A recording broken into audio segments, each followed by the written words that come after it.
Low praise.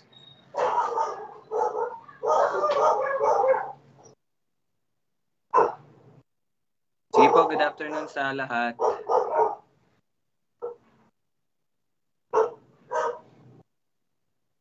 So, welcome po sa ating Bible study. Hello, Tita Susan, Tita Che. Sila Daddy, no? Nandyan na.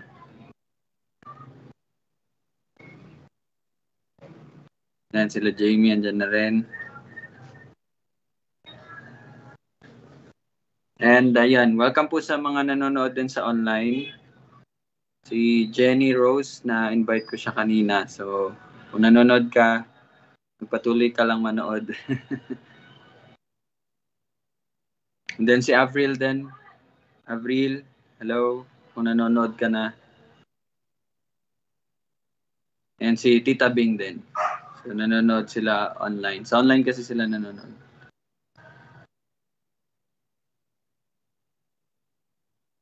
Okay, so tayo po ay magsisimula na. Na-share ko na rin po yung screen ko, no? Kung makikita nyo, nandyan na po yung verse. Kita nyo na ba, Jamie? Yes? Okay. Alright. Sige, so tayo po ay magpapatuloy. Verse 38 hanggang 45. So we will try na tapusin to or maybe hanggang bukas, no? 2 parts itong hanggang verse 45. So rinig ba yung mga kanta? Naririnig? Hindi naman. Okay. Sige po, basahin natin yung verse 38 hanggang 45. Tita Susan, pwede ka ba dyan? Hindi naman maingay. Pwede naman. Okay po. Sige po, from mula po 38 hanggang 45. Okay po. Okay po. Lucas chapter 1, verse 38. At sinabi ni Maria, narito ako na alipin ng Panginoon. Mangyari sa akin ang ayon sa iyong salita. Pagkatapos, iniwan siya ng anghel. Verse 39. Nang mga araw na iyon ay tumindig si Maria at nagmadaling pumunta sa isang bayan ng Judea sa lupaing maburol. Verse 40. Pumasok siya sa bahay ni Zacarias at bumati kay Elizabeth. Verse 41. Nang marinig ni Elizabeth ang bati ni Maria, gumalaw ang sanggol sa kanyang sinapupunan at napuno si Elizabeth ng Espiritu Santo. Verse 42.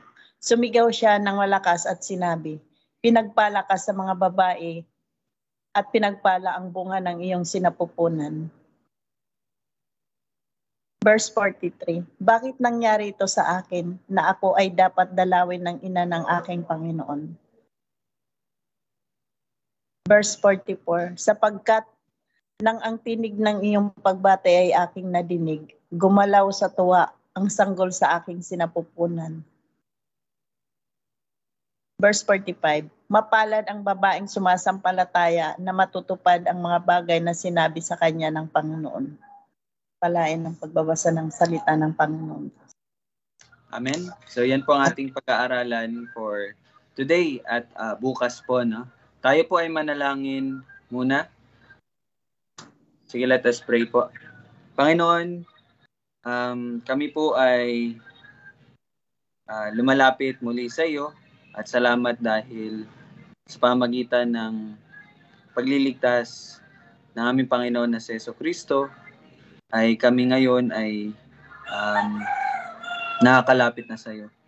Salamat, Lord, sa pag-ibig mo na banal, na siyang nagpapabanal sa lahat ng iyong mga inibig. At sa iyong salita na makapangyarihan, na siyang tunay ngang magpapabago ng mga binigyan ng pandinig.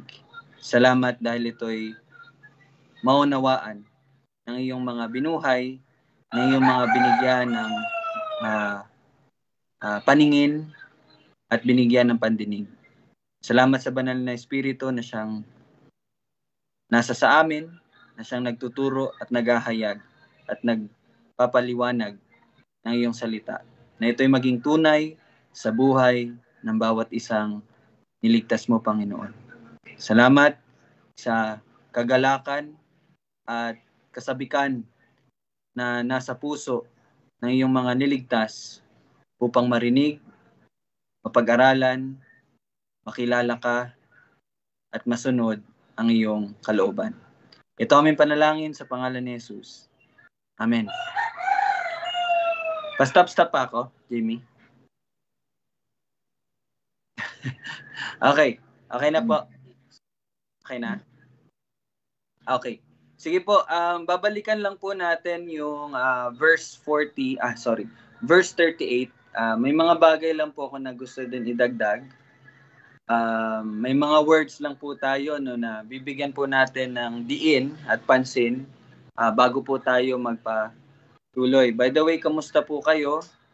Naway nakakapag-aral po kayo ng salita at patuloy niyo pong kinikilala ang Panginoon. No? At ayun po, starting from verse 38, sabi po dito, verse 38, at sinabi ni Maria, narito ako na alipin ng Panginoon, mangyari sa akin na ngayon sa iyong salita, pagkatapos iniwan siya ng anghel. Kahapon po na-emphasize po natin na ito ay yung natural na magiging tugon ng isang taong binuhay o isang taong niligtas ng Panginoon. Lagi talagang ang theme song talaga ng taong iyon ay Let It Be. Na? Hindi po yung Let It Be ng Beatles ba yon? Kasi hindi po talaga yung Let It Be, no? Alphabet song po yon. Sa mga sinendang ko ng video, makakaget sila. Anyway, kidding aside, sabi po dito ni Maria, grabe yung declaration ni Maria dito, no? Sabi niya, narito ako na alipin ng Panginoon. Okay? Ito yung statement na tunay na masasabi ng mga iniligtas ng Panginoon. Ano yon? Ako ay alipin ng Panginoon. Bakit po natin nasabi yon? Actually, hindi po si Maria ang nagsabi lang nito. But marami pong mga kilala natin na naisulat dito sa Biblia na mga nagsabi noon. Isa po doon ay si Pablo. No? Kung babasahin po natin ang Romans chapter 1 verse 1, English lang po ang nandito sa akin, hindi ko po na ano.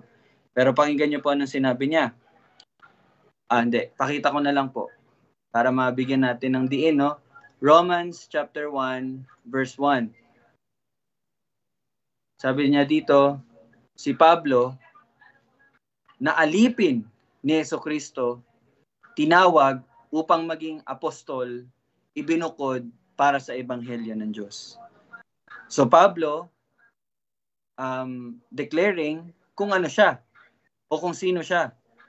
Si Pablo, na alipin ni Jesucristo. And hindi lang po siyang nagsabi nun, si Titus, no? Sinabi rin niya ni Pablo nung siya po ay nagsulat para kay Tito or kay Titus. Sabi niya po sa Titus 1 verse 1, alam po, medyo malayo kasi yung monitor ko.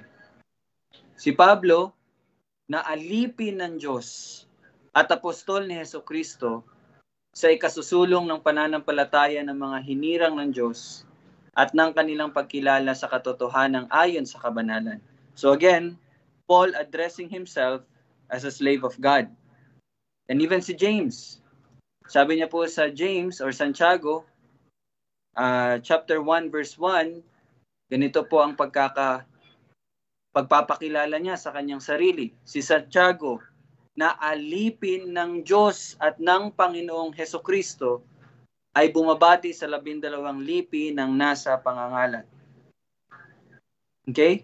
So, iilan lang po yan sila. Even si Peter, nasabi na rin niya yon, no? So, bakit po natin to binibigyan ng pansin? Kailangan po natin maintindihan, bawat isa sa atin, bawat isa na iniligtas ng Panginoon ay alipin ng Panginoon. Okay? Alipin ng Panginoon.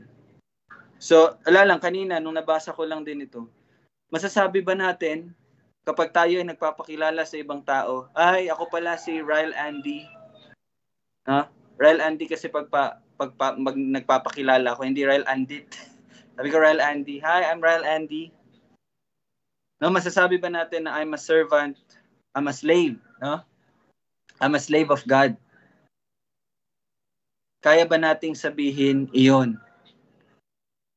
Well, masasabi talaga natin po iyon, no? Kaya lang, but tunay nga na hindi natin yun masasabi kung alam natin sa mga sarili natin na hindi tayo namumuhay ng may pagpapasakop sa Diyos. 'Di ba? Kasi alam natin kung ano po ang isang alipin. And kagabi, nakikinig po ako ng isang podcast mula po sa Ligonier. Nagandahan lang ako sa pag-define niya ng sin, which is true. Sabi niya, sin is substitution. Okay? Sin is substitution. Ano yung substitution na nangyayari kapag tayo po ay gumagawa ng kasalanan? Substitution, ibig sabihin niya, sin is substitution na instead of God, ikaw. Okay? Instead ng Panginoon na nasusunod, instead na Panginoon ang naghahari, instead ng Panginoon ang nasusunod, ang kalooban niya, ang ayon sa kanyang salita, ang ginagawa mo, yung kagustuhan mo, that is sin. You substitute yourself in place of God. Okay? Naintindihan niyo po ba yon? So, sin is substitution. So, ibig sabihin, ikaw naghahari, hindi ka alipin ng Diyos, but alipin ka ng kasalanan. Alipin ka ng sarili mo, ng natural na ikaw. Diba? So, tandaan po natin na ang alipin ay walang magagawa sa pamamagitan ng kanyang sarili. Ang alipin ay hindi ginagawa kung ano man ang naisin niya sa kanyang sarili. 'Di ba? 'Yun ang alipin, 'yun ang definition, 'yun po ang kahulugan ng alipin. So tanging ang kalooban ng kanyang master o kanyang Panginoon o kanyang pinuno ang kanyang sinusunod. 'Yun po ang definition ng isang alipin. Hindi mo matatawag na alipin ang sarili mo kung nasusunod ang kagustuhan mo. Hindi po ba? 'Di ba? So, Mary declaring, narito, ako na alipin ng Panginoon. And tunay nga, anong sabi niya? Mangyari sa akin ang ayon sa iyong salita. Kasi yan ang definition ng isang alipin ng Panginoon. Sumusunod, nagpapasakop sa kung ano man ang ayon sa kanyang salita. Hindi po ba? Diba? So, ang mga niligtas ng Panginoon, automatic yon. Alipin siya ng Panginoon. Alipin siya ng katuwiran. Kaya nga sabi ni Pablo, diba, sa mga taga-Roma, Romans 6:18. Sabi niya dito, at pagkatapos, kasi nga kanina, nag-send din po ako sa GC, it is true. It is a biblical teaching na everyone is a slave.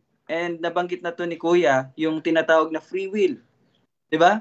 After nung time na kala Adam, wala na pong free will. 'Di ba? It's either you are in bondage or ikaw ay alipin ng kasalanan or alipin ka ng Panginoon. 'Di ba? And kahapon nabanggit din na ang mga mananampalataya is actually not free. But they are sakop sila, yung kalooban nila is sakop sa kung ano man ang kalooban ng Diyos sa kanilang mga buhay. So everyone is a slave in the spiritual sense. We are either slaves to sin, which is yun nga po, yung natural na estado natin kapag tayo hindi pa binuhay, or we are slaves of Christ.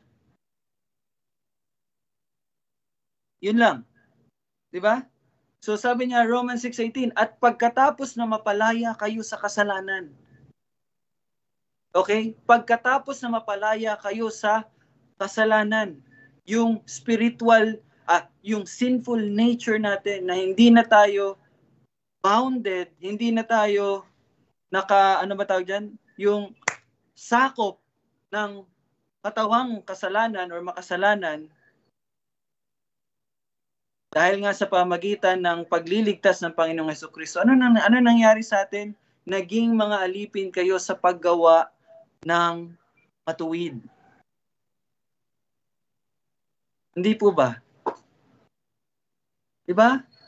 So, same as Mary, na sinabi niya, narito ako na alipin ng Panginoon.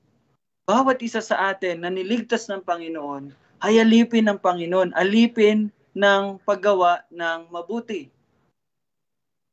Ibig sabihin, hindi sinusunod ang kanyang sariling kagustuhan, hindi sinusunod ang kanyang sariling kalayawan, sariling pagnanasa. Di po ba? At yun ang dapat matandaan natin, bawat isa sa atin. No? Narito ako alipin ng Panginoon.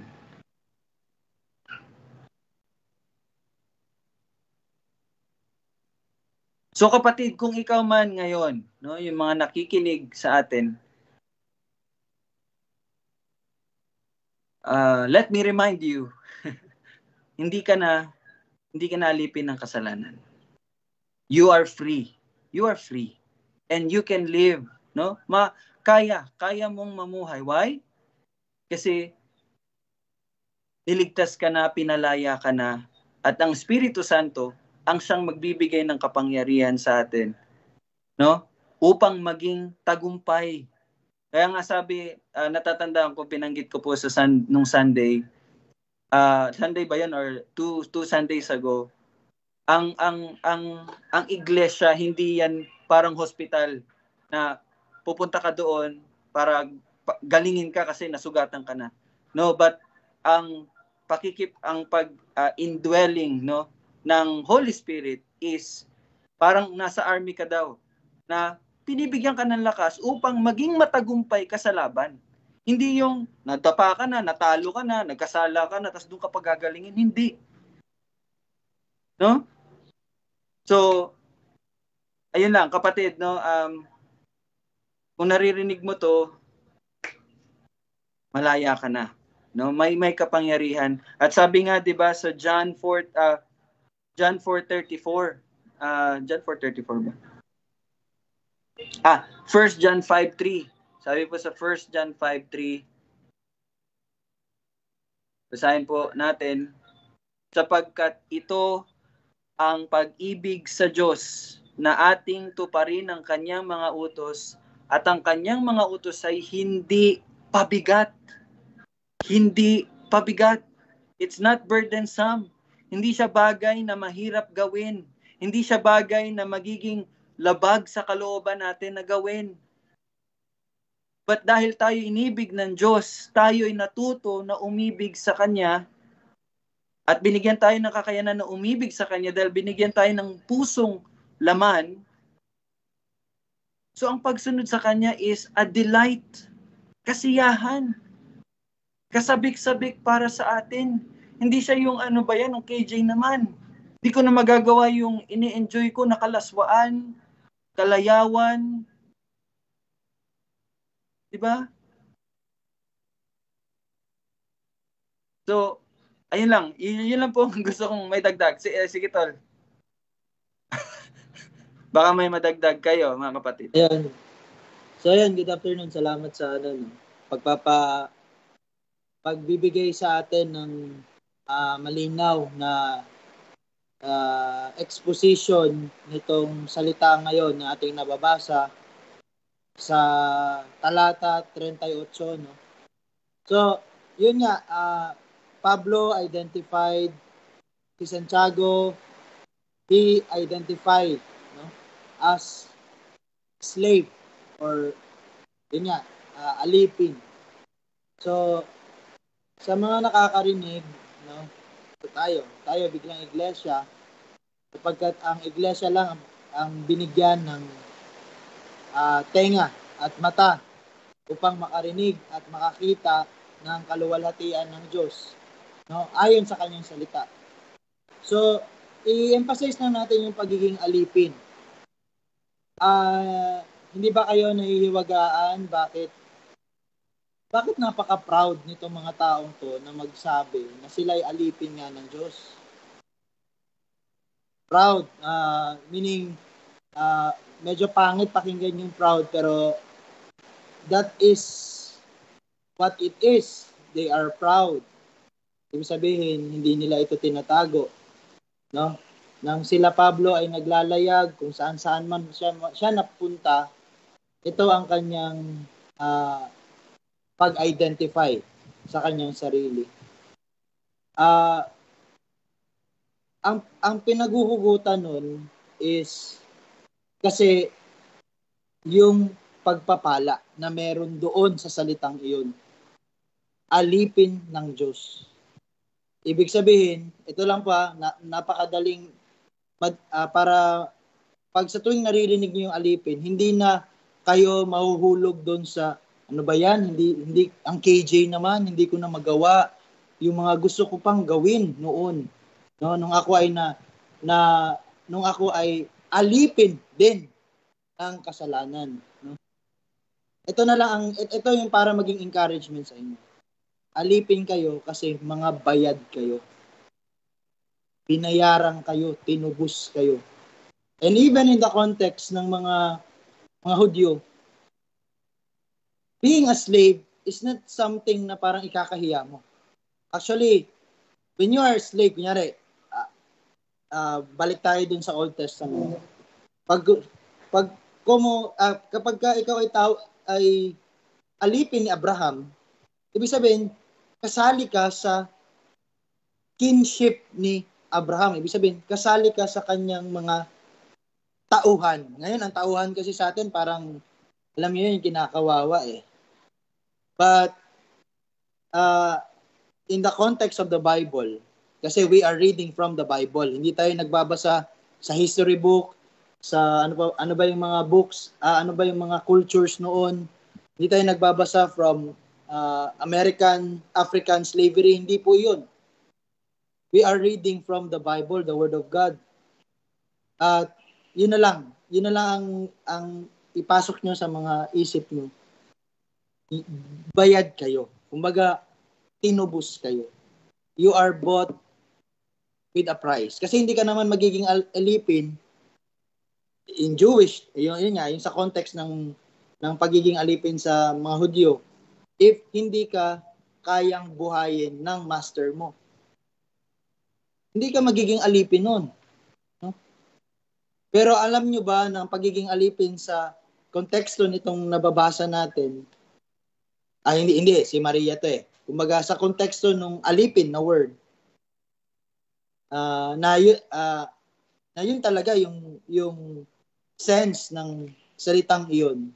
Ito yung kumbaga stable job. No? Kumbaga ngayon dapat maging regular ka, di ba? Yun yung modern nito, implication nito. You are a regular. Na ikaw ay protektado ng batas, no? Kasi nga ikaw ay regular diyan sa kumpanyang iyan, no? Ngayon I am speaking yung sa secular. Kasi ito yung beauty nun eh. When you become a Christian, wala na pong secular sa'yo. Lahat ng bagay makikita mo, it is all appreciated spiritually. So read from 1 Corinthians chapter 2. So yun, yung mga later parts doon. So yun lang muna ma-add ko para hindi masyadong. Ayun, no? Salamat tol na sa pagdagdag nung exegesis ng word na alipin. So, doon yung makikita na it's a privilege, no? It's something na tama nga naman, no? 'Di ba kung titingnan mo doon, yun yung kung ano lang, no? Kung sa human mind, 'di ba? Yun yung mga gusto nating abutin eh. Regular, buhay ka, sustento, secured ka, no?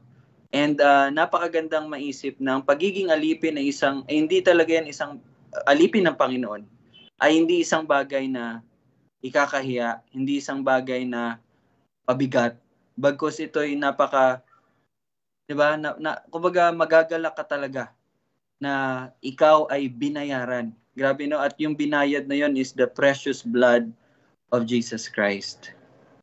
So, magandang encouragement yon sa bawat isa sa atin at pagpapaalala kung ano yung identity natin, no?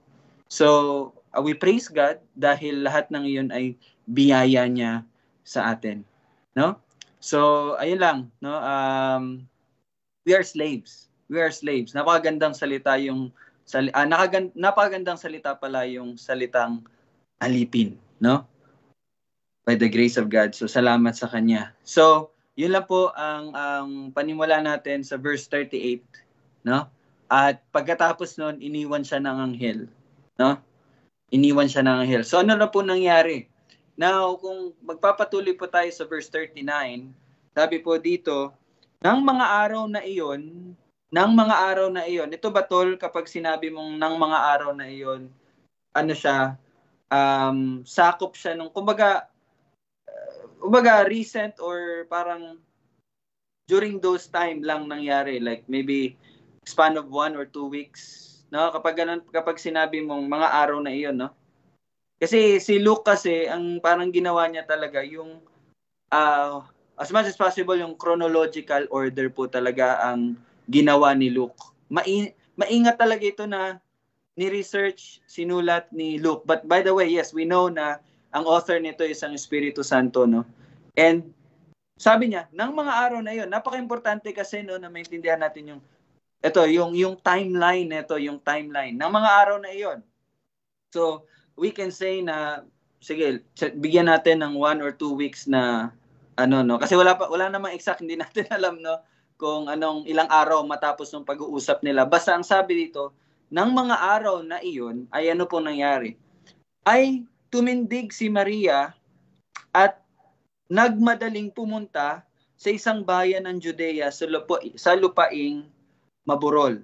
Now, tingnan lang po natin yung salitang nagmadali, no? Nagmadali.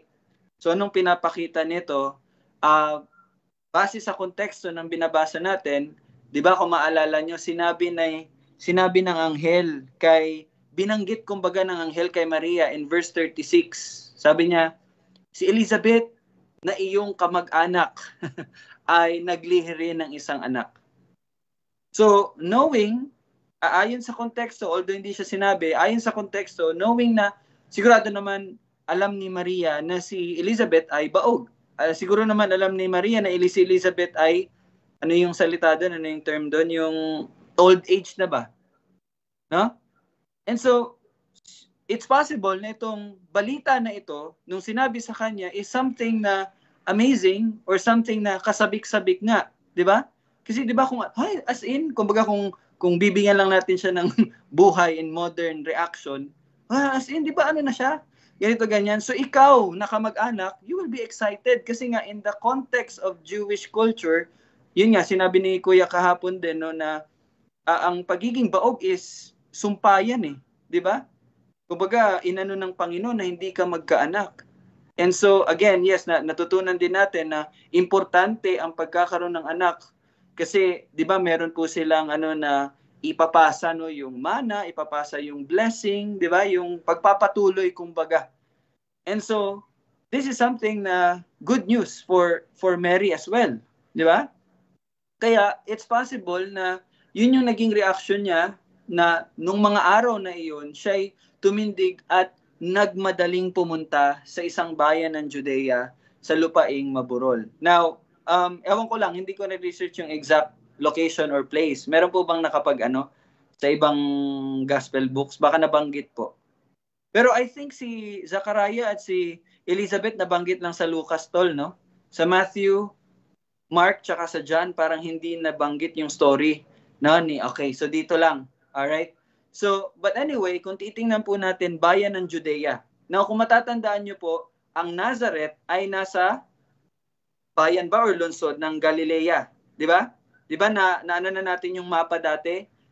Judea, Samaria, and Galilea. So yung Galilea, Nazareth ay nasa itaas, northern part, and then yung Judea is in the southern part, no?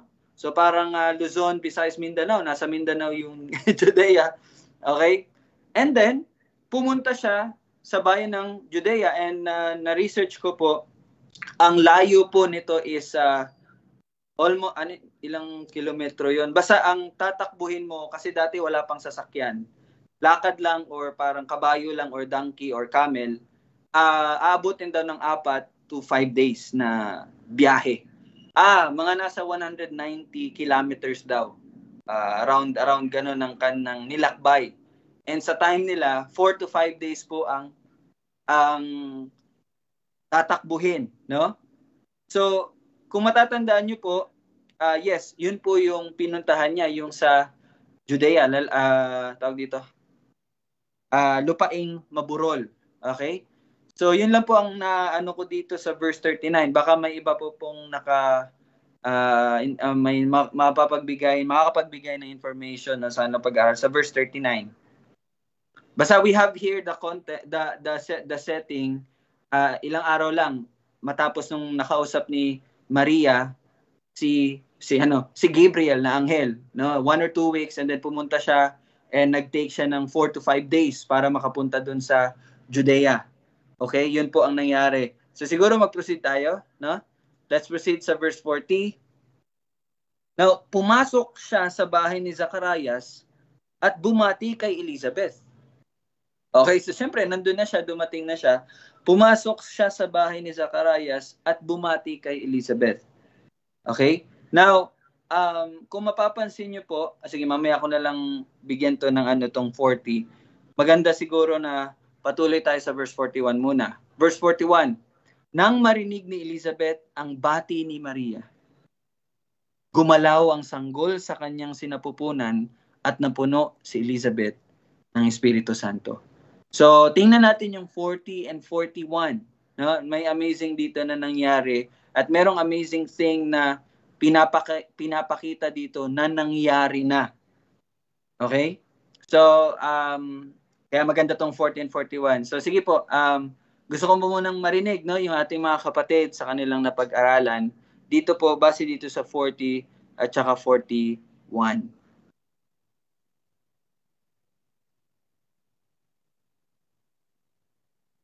Si Daddy.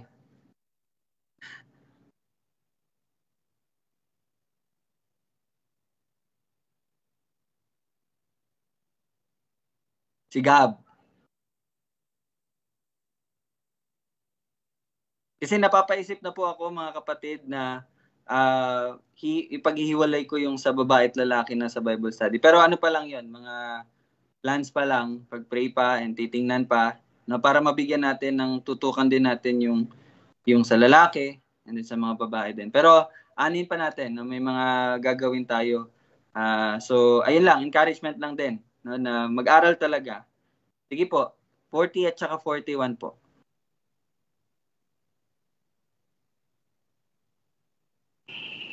Sige tol, sa inyo tol, meron. Yun, iano ko lang, habang wala pang comment sa iba. Yung sa 41 na nabasa natin, nung narinig daw ni Elizabeth yung boses ni Maria, no, gumalaw ang sanggol sa kanyang sinapupunan. So alam naman po natin kung sino yung nasa sinapupunan ni Elizabeth, no? Ito yung napakadakilang rin, kumbaga propeta, no? Actually ito yung the greatest prophet, no, of the all. Okay? Si John the Baptist. Kaya nga po Ano po ang tawag natin sa sa denomination? Alam niyo po ba? Iglesia Bautista Reformada, no? Reformed Baptist Church. Okay? Hindi, ano ko lang yan, naipasok ko lang po yun. Para alam nyo kung anong denomination nyo. Kasi baka pag tinanong kayo, anong denomination tayo? Born again? again, born again is not a denomination. Ano yan, kumbaga, likha yan ng isang, kaya tinatawag na denomination ng born again. Yan ay, ang may kagagawan yan ay yung pagiging mahina natin sa pag-aaral ng salita ng Diyos. It's not a denomination, no? So, stop using born again as a denomination. Okay? Naipasok ko lang yun. Tapos, gumalaw ang sanggol sa kanyang sinapupunan at napuno si Elizabeth ng Espiritu Santo. So, siguro nababasa natin to, nakikita natin, no? May milagrong nangyayari ngayon. At sino ang pinagmumulan nito? Si Mama Mary yata. Kasi nung narinig niya yung boses ni Mama Mary, ay napuno siya ng Espiritu Santo. Ay gumalaw yung bata sa kanyang sinapupunan. Bakit ko po sinasabi to? Upang sirain na naman ang isang maling katuruan tungkol sa pagpapalang nagmumula kuno kay Maria, no? Na malayong-malayo na kay Maria yun ang galing.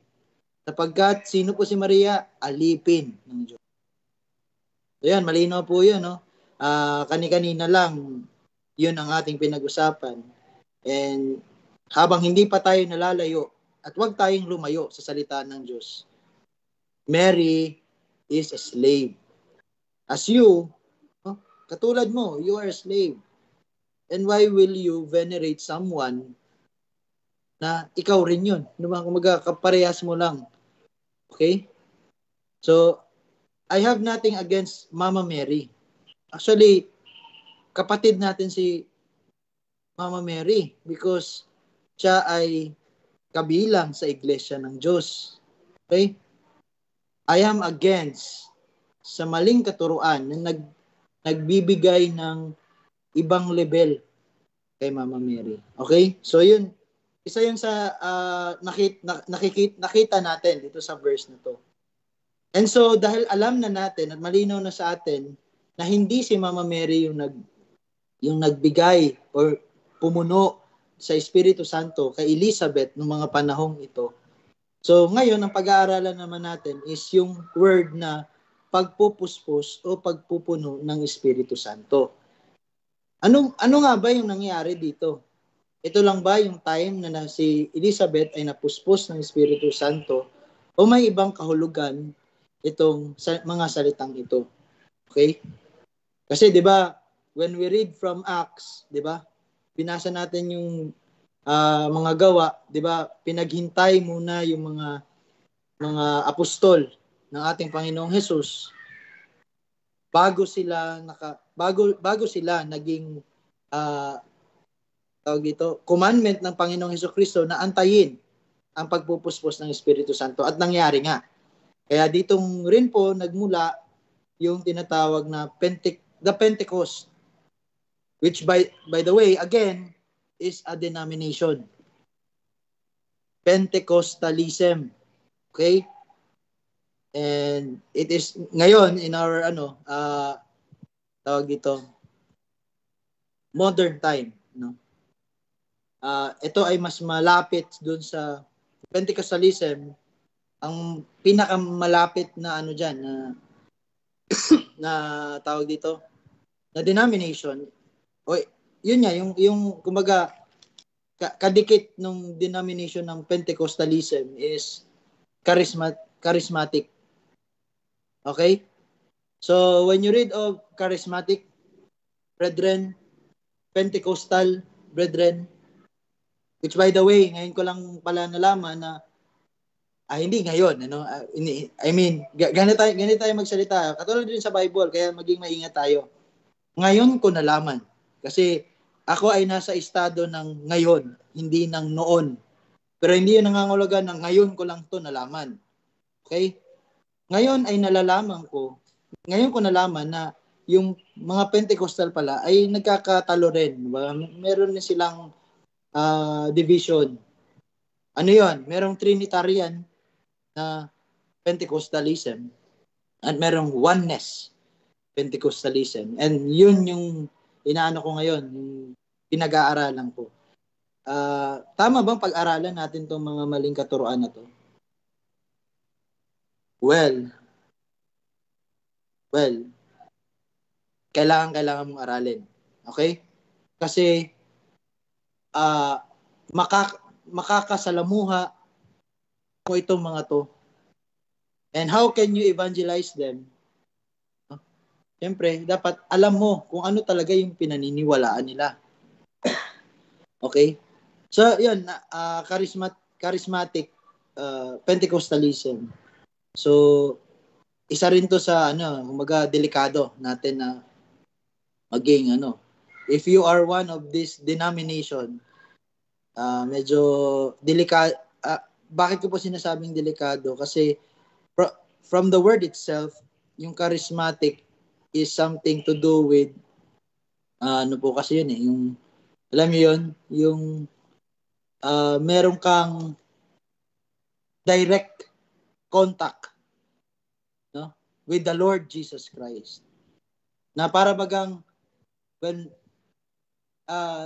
God speaks directly to you, as the 12 apostles, they experienced this one. Well, yung apostol po, namatay na po yung lahat. Kaya pag meron pong nagsasabing sila ay apostol ng Panginoong Hesus, wag po natin tatanggapin talaga yon. At klaro yon, no? Kung basahin na lang natin yung gospel, I believe sa Mark or sa Matthew chapter 10, doon malinaw din yun na talagang 12 ang apostles. There are 12 apostles of Jesus Christ. Paul is an apostle as well. Meron siyang direct na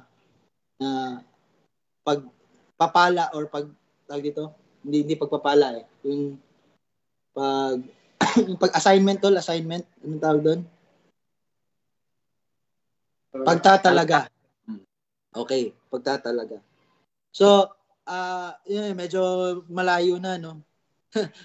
sa pinag-uusapan. Pero yun, at least naipapasok natin yung mga yon. We are Iglesia Bautista Reformada as one denomination, and merong mga other denominations as well. So, you see, gaano kadami pa natin na dapat malaman tungkol sa Kristyanismo. Okay?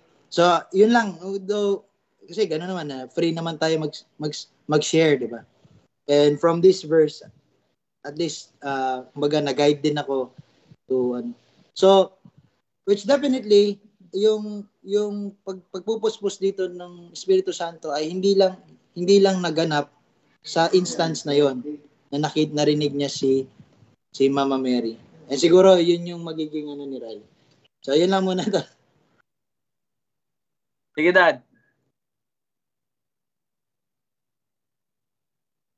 Dito sa 41, no? Di ba? Yung pagpasok niya. Lapit ka, Dad, kasi yung boses mo. Di ba, sinabi dito, pagpasok niya, gumalaw yung sanggol. Yung susunod na mga verse, magsasabi sa atin na di ba? Ibig sabihin, sabi nga sa 42, pinagpala ang bunga ng iyong sinapupunan. No? Tuloy pa natin sa 43, parang naano si Elizabeth na dinalaw siya ng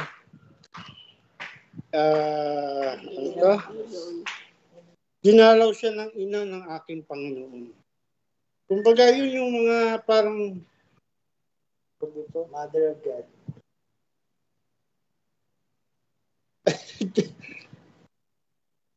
Parang yun, sinasabi na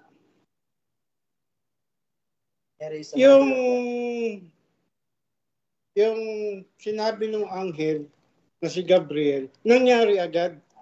Di ba? Pinakita doon na yun nga, isa mensahe ng agad-agad nangyari. So, yun lang. Yes, amen. Kaya nga po kanina, binibigyan ko talaga ng emphasis yung sa 39. Nung mga araw na iyon.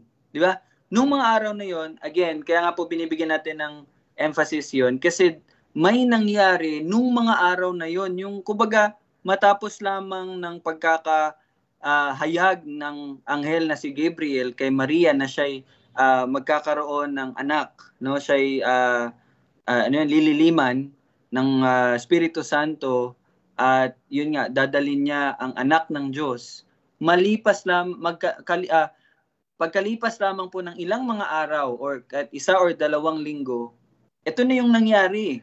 Kaya nga, pagpasok niya sa bahay ni Zacarias, yung 41, na gumalaw ang sanggol sa kanyang sinapupunan kay Elizabeth po to, which is ang nasa kanyang sinapupunan ay si Juan, John the Baptist. No? Anong sabi niya sa 42? Pinagpala ka sa mga babae, pinagpala ang bunga ng iyong sinapupunan. So ibig sabihin, dito at this time, very point of time, si Maria po ay nagdadalang tao na. Okay? So immediate 1 or 2 weeks lang buntis na po si Maria. No? So dito pinapakita na natupad na yung sinabi ng anghel na si Gabriel. So yun po yung pinupunto ni Daddy kanina. So makikita natin dito yung himala, no? Again, it is the mighty workings of God. 'Di ba? And dagdag ko lang din po, no? Salamat Dad doon sa pagdano mo. Sa verse 40, kaya po kanina sinabi ko na natin to. Pumasok siya sa bahay ni Zacarias at bumati kay Elizabeth. So share ko lang po yung notes ko dito, no? So again, kung tatandaan po natin ang kalagayan po ni Elizabeth, no? Matanda na siya, 'di ba? At si Elizabeth po ay naninirahan sa Judea at si Maria ay nasa Nazareth. So kumbaga, dalawang lugar na parehong dulo, kumbaga kung ating iisipin sa geographical na position nila. So magbibigay ito ng ideya sa atin na kumbaga walang kaalam-alam si Elizabeth sa kung ano man ang nangyari doon kay Maria nung mga nakaraang araw.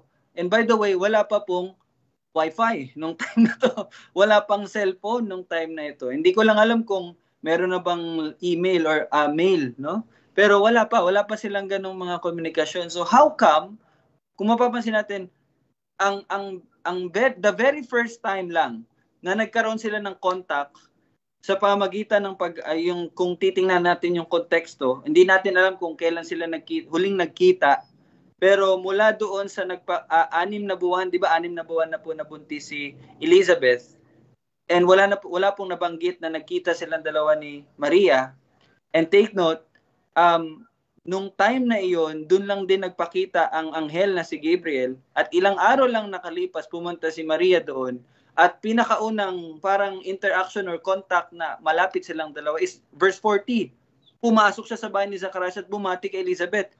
That's the only time na sila nagkausap muli. Intindihan niyo po? Mula nung nakausap ni Gabriel na anghel, si Maria. And look what happened. Nang marinig ni Elizabeth ang bati ni Maria, okay? Nung kanyang marinig. So, gumalaw ang sanggol sa kanyang sinapupunan. So ito po ay sumasalamin sa ministeryo. Pag ministeryo po, ibig sabihin yung kung ano yung gagawing gawain. Okay? Ministeryo. Ito po ay sumasalamin sa ministeryo ng sanggol. Sino yung sanggol? Si John the Baptist. Ano ba yung isa sa mga ministeryo ni John the Baptist? Di ba siya yung herald ba ang tawag dyan, tol? Siya yung forerunner. Ibig sabihin yung forerunner ang magpapatunay kung sino yung darating na sugo yung darating na Mesiyas, di ba? Yun yung isa sa ministeryo ni John the Baptist to declare kung sino yung darating, di ba? And itong nangyari dito, yung gumalaw ang sanggol sa kanyang sinapupunan, bata pa to sila, baby, wala pa, nasa sinapupunan pa. Pero pinapakita na nito kung ano po yung ministeryo ni John the Baptist, na siya ang magpapatunay or magtuturo kung sino ang anak ng Diyos, kung sino ang tagapagligtas na darating. Di ba? Sumasalamin doon. Sige, tol. Ayan, so, yun, napakaganda ng napag-uusapan natin. May dagdag ko lang. Dito, kasi ito, nakatala sa, sa salita ng Diyos, na merong supernatural na naganap na nito, sa sinapupunan ni Elizabeth. And again, I am reminded of the Immaculate Conception of Mary. Na para sa akin, mas matindi itong kay John the Baptist. Kasi nasa sinapupunan pa lang si John the Baptist, alam niya na kung ano talaga ang kanyang gawain. Markado na si John the Baptist. Hindi ko po sinasabi na si John the Baptist walang kasalanan. Alam ni John the Baptist na kung ano ang estado niya. And kung mag-fast forward tayo sa panahon na magpapabautismo na ang Panginoong Hesukristo kay John the Baptist, na bakit ako magbabaptize sa'yo? Dapat ako ang binabautismuhan mo. So you see, para sa akin may mas matindi pa tong nangyari kesa dito sa ipinapasok ng maling katuruan ng Iglesia Katolika, Romano Katolika, about Immaculate Conception. Okay? So yun lang, naidagdag ko lang yun. Oo nga, no? Okay, so maganda po na nahayag to ngayon at yung mga nakakapanood nito ay maririnig nila yung katotohanan talaga, no? So yun lang po, yun po ang masasabi ko dito sa verse 41. And ito pong sinabi dito sa napuno si Elizabeth ng Espiritu Santo. Actually, sa ngayon pinag-aaralan ko din po ito. Gusto kong maintindihan yung meron po kasing parang tatlong mga nabanggit patungkol po sa banal na Espiritu or Espiritu Santo. English lang po, hindi ko alam yung Tagalog. Una, outpouring of the Holy Spirit na mangyayari po sa Acts chapter 2. Outpouring. Meron din po tinatawag na indwelling of the Holy Spirit at meron po tinatawag na feeling of the Holy Spirit. So maganda po na atin pong maintindihan yung tatlong words na yon, no? Pero dito ang ginamit is napuno or feeling the Holy Spirit. And by the way, next time ko na i-discuss yung pagkakaiba nun, ang ifo-focus ko po dito sa napuno si Elizabeth ng Espiritu Santo ay ito po ang dahilan. Okay? Ito po yung dahilan kung bakit po nasabi ni Elizabeth yung kanyang sasabihin sa verse 42, 43, 44, and 45. Ito po ang dahilan kung bakit niya po masasabi yon at bakit niya yun nahayag. Bakit? Kasi napuno si Elizabeth ng Espiritu Santo. And makikita natin dito yung isa sa ministeryo or gawain ng pangatlong persona ng Diyos, which is the Holy Spirit. Sige tol, mo for the last concluding Ayun, so yun, nasa na tayo. 29 1 minute na lang. So ang pagpupuspos ng Espiritu Santo. Ito yung matatanong natin sa sarili natin, are we spirit filled? Kasi yung nabanggit ko na denomination kanina, yung Pentecostalism, ito yung magiging bato nila sa atin. Hindi ka nag-i-speak in tongues, brother. Okay, Kristiyano ka pero hindi ka spirit filled. So mali po yung katuruan na yun. And one of the gift of the Holy Spirit, yun nga, natuklasan natin sa buhay ni Elizabeth, is the gift of prophecy. What she did, he prophesied that this, my cousin, Mary, okay, is the Mother of God. Patay, natakot na naman ako sa Mother of God. No? Pero simply, Mother of God meaning, sa kanya kasi nanggaling Sa sinapupunan niya kasi lumaki at iniluwal ang Panginoong Hesukristo. So yun lamang po ang ibig sabihin ng being a mother of God. Now, Mama Mary is not divine. Tao po siya. Kailangan niya ng tagapagligtas. Kaya mamaya, when we move along, makikita natin sa kanyang mismo sa bibig ni Mama Mary, my God, my Savior. Okay? So, being Spirit-filled is, siyempre, ang kakibat niyan is the power na meron yung Espiritu Santo. And that is the gifts. Okay? So, when you are Spirit-filled, meaning you are gifted. Kung ano man yung nagagawa mo, gift lang yun. Ibig sabihin, ang pananampalataya na meron ka ngayon, which is a repentant faith, saving faith, that is a gift. And that is the feeling of the Holy Spirit. Kaya huwag kayo maniniwala sa mga Pentecostalism. Pentecostal, they undervalue the Holy Spirit. Yan lang masasabi ko sa mga charismatics, Pentecostals, you undervalue the Holy Spirit.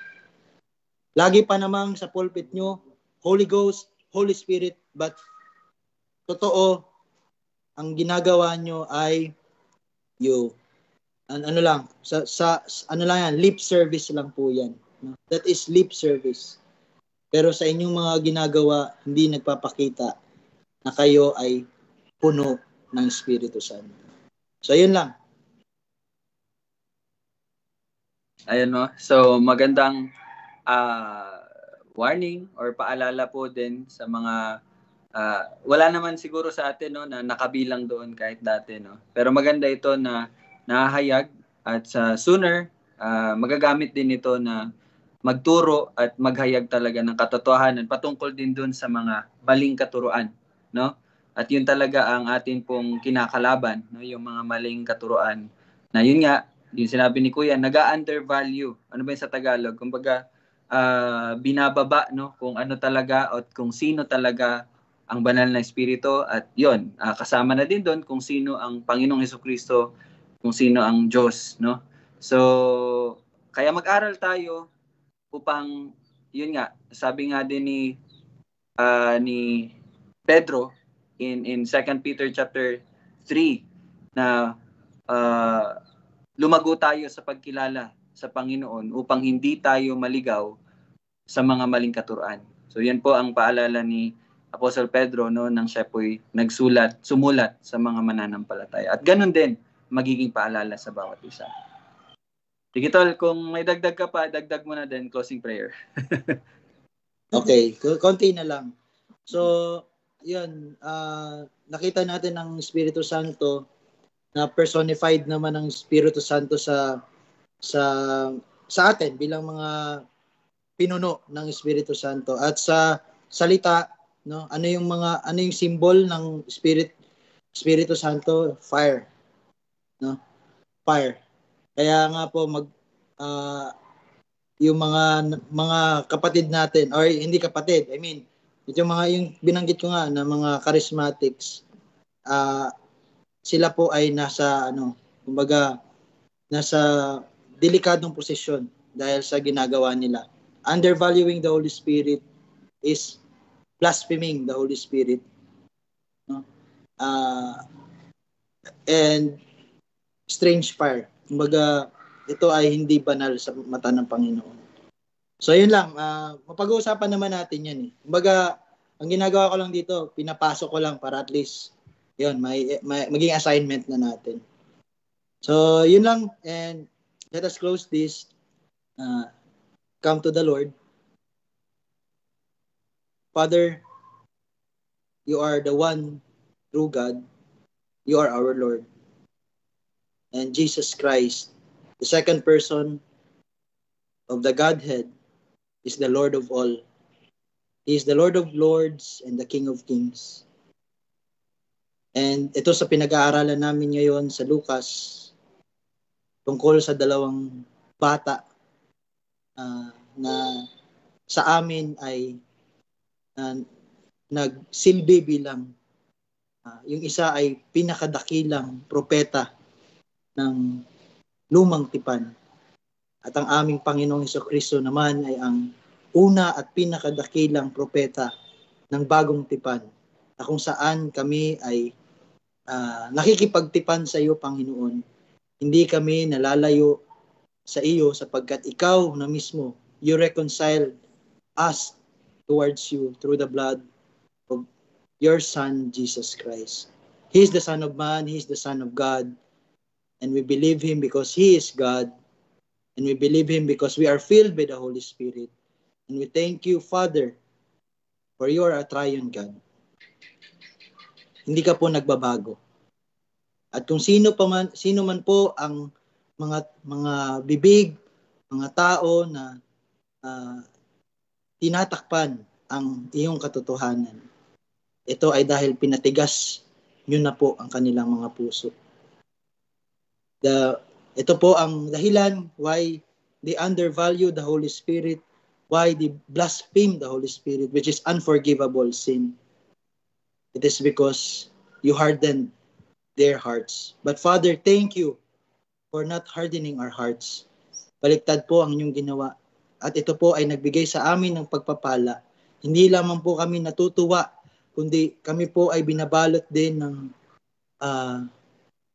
pagtangi sa aming puso towards you, Panginoon, kung gaano kami naging makasalanan. We are totally depraved, Panginoon. But while we were still sinners, Christ died for us because you predestined us and you will complete your plan of redemption, Panginoon.